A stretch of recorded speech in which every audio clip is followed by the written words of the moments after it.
Game one, Celtics Pacers, was certainly an interesting one. Boston somehow ends up winning this game. They take a, as expected, 1-0 lead in the series. And we're going to talk about the game. We're going to talk about the strategy. We're going to go through the box score, okay?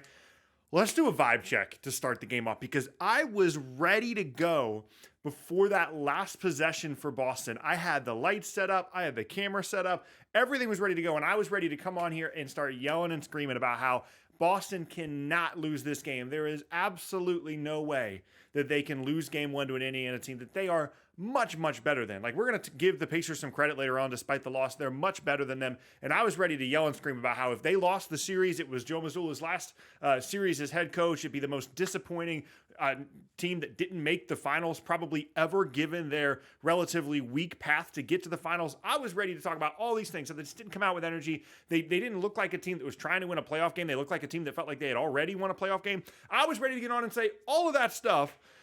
And then Jaylen Brown bails them out with an incredible three-pointer in the corner. They play really well in overtime, and that's it. And like, they really kind of saved themselves here because Indiana, if they win this first game, they have all the confidence in the world. They've already gotten back home court advantage. They're a really good home team. If they go back to Indiana game 3 and it's 1-1, that place is going to be going crazy, and they have a real chance to potentially pull off some kind of upset or at least force a long series after winning game 1. Obviously, that's not how it went down. So the vibe check for Boston is you got away with one on this one. So, like, obviously we know they don't have Kristaps Porzingis. We understand how helpful he is for them, how good he is for them. Seems like he might be able to return partway through the series, but the ideal scenario for Boston in this series, no disrespect to Indiana, the ideal scenario here is they get the series over relatively quickly without really having to play Porzingis, and then they have a little bit of rest. They can get to the finals and Porzingis is healthy. I'm getting ahead of myself, but if you're a Celtics fan, certainly you're going to the series thinking, okay, we're going to have a decent chance to get this one done pretty quick. But the vibes for the Celtics are you definitely got away with one. You almost gave away a game that you absolutely should not have given the talent disparity between the two teams. And what's probably going to happen now the rest of the series is they're going to wake up. They had all this time off after finishing their series in 5. Everybody else was going to game 7s, and Boston was just sitting at home. And like, there's going to be maybe a little bit of a lack of energy, lack of urgency, some rust maybe potentially. And again, no disrespect to Indiana. We're going to get to them in a second, but this feels like a game that Boston is probably going to learn from, and then they're going to probably play well the rest of the series. Vibe check for Indiana it's just heartbreaking, man. Like, I literally was standing here. I was watching the game on my phone. I was watching it in the living room, and then I was like, okay, Indiana's going to win this game. I had it pulled up on my phone. I was standing here ready to go, ready to record the video.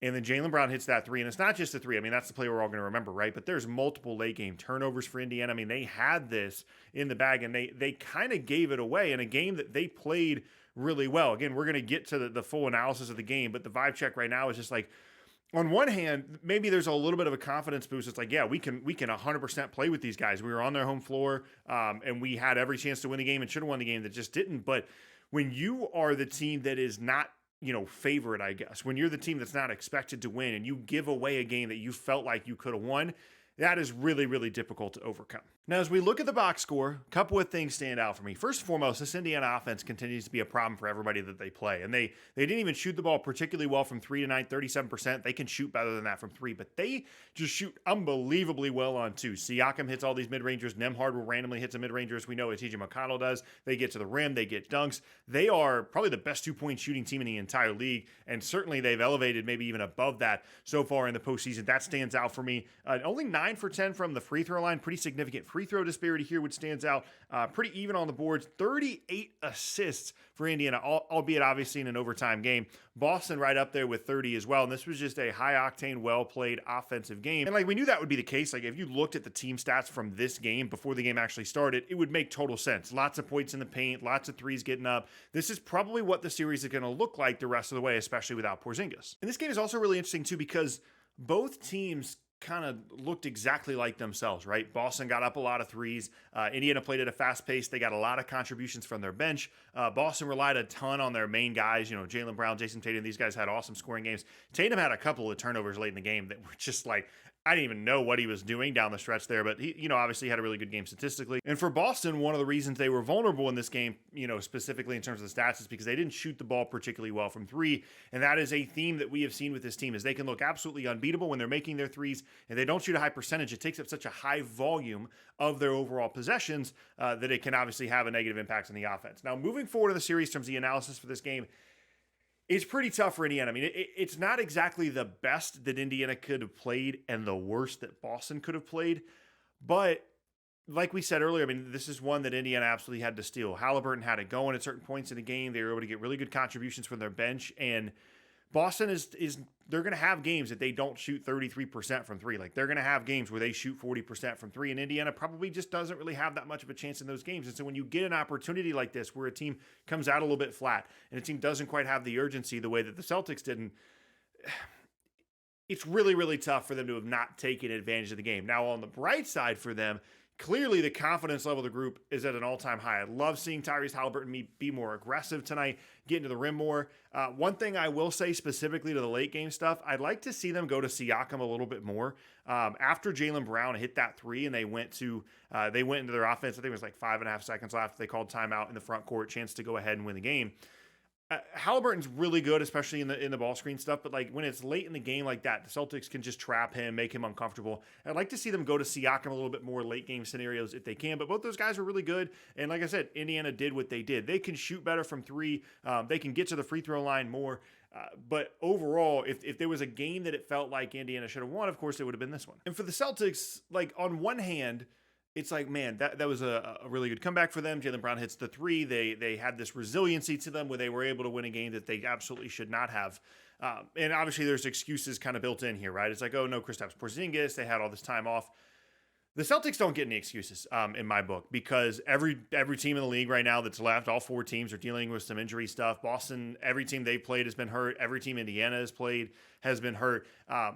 Quite frankly, I don't really care that they're missing Kristaps Porzingis. Like obviously it negatively impacts them, but they won 60-something games for a reason. Like they're really, really good, and there's just no excuse to come out flat the way that they did in this game. And it might work against Indiana. I mean, despite how the game looked tonight, I think most of us are under the impression that Boston's going to end up winning the series and make the finals.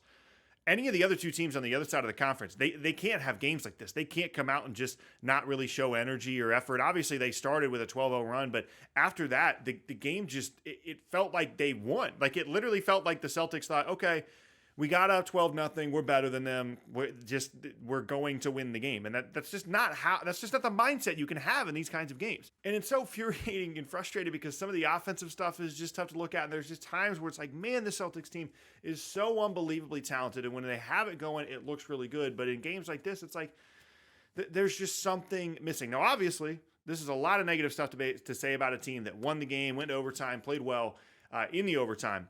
But again, I'm not trying to disrespect the Pacers. I hope you guys understand the angle and the perspective I'm coming from here. But like, there is a difference in the challenge of facing the Pacers compared to potentially facing Minnesota in the finals, and they're going to get punished way more against a team like Minnesota if they play for large portions of the game the way that they did tonight, where it just felt like they thought they had the game won before they did. Now, having said all those things, I want to make sure that I give plenty of credit to the Pacers because their energy level, their effort level, the way they're able to get out and transition, like they are an extremely fun team to watch. And when they're making threes, when Halliburton is being aggressive, they have an offense that can match pretty much any team in the league. And if Boston continues to struggle shooting from three, they're going to have a chance in a couple of these games. They're a really good home team. And we saw tonight that they absolutely can compete, especially if the Celtics don't quite have their A game. So I think this one was a little bit eye-opening for me in terms of thinking how far the series might go. I went into the series thinking it's probably going to look relatively similar to the Cavs series, where there's going to be some games that are kind of close, but probably the series ends up being a 5-game series. Now I'm kind of thinking that maybe Indiana has a chance to really make this competitive despite coming off of a 7-game series, despite the talent deficit. They have some stuff that really bothers the Celtics in terms of their pace, in terms of the way they're able to get out and transition. Some of their size, obviously, without Porzingis for the Celtics, that Indiana can throw at them in the front court has been an issue. And their bench is really good. Like, they're able to win some of those minutes where the Celtics don't have all their main guys out there. They're able to win some of those minutes because their bench is so strong. And so moving forward in the series, shot making is going to play a huge part in it for Boston. Like, if they continue to shoot 34% from three, Indiana's going to be in some of these games, and they're going to have a chance to win, and hopefully they execute better down the stretch. And for the Pacers, just keep doing what you're doing. Like, keep being who you are and just finish the game. Don't turn the ball over at the end of the game, and you had this 1-1. So super interesting game one. I honestly didn't expect to make a video about it because I didn't think it was going to be all that competitive or all that lightning, but certainly an interesting one to talk about.